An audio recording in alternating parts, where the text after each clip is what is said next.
नमस्कार। चलिए शुरू करते हैं काव्य कथन का एक नया सफर।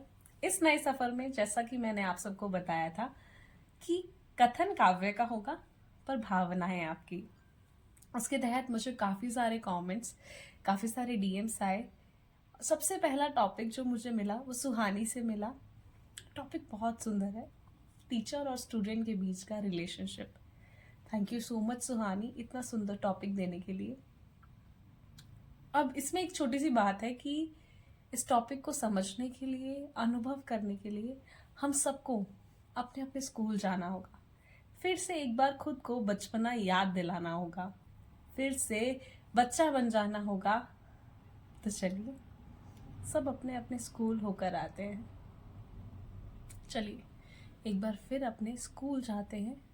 वो रिसेस के टाइम पर प्रिंसिपल के रूम के सामने से नजरें चुराते हैं। किसी टीचर से बहुत डर जाते हैं और किसी टीचर को दिल की सारी बात बताते हैं।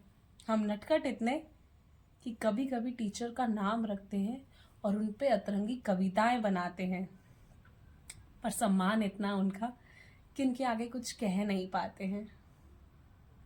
टीचर सिर्फ हमारे फ्यूचर के बारे में सोचते हैं, पर हमें दुश्मन लगते हैं जब वो हमें कुछ अलग करने से रोकते टोकते हैं और बोलते हैं पढ़ लो, पढ़ाई करना बहुत ज़रूरी है। फिर क्या, हमें करनी उनकी जी हजूरी है। ठीक है, पढ़ लेंगे, ये कहकर हम उनको दिलासा दे आते हैं, पर क्लास से बाहर निकलते ही खूब शरारतें करते हैं। चलिए एक बार फिर से बच्चा बन जाते हैं।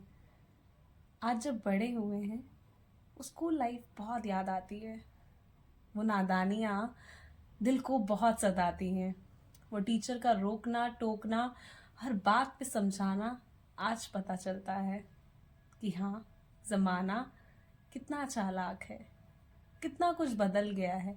क्यों वो हमें रोकते थे, क्यों हर बात पे टोकते थे।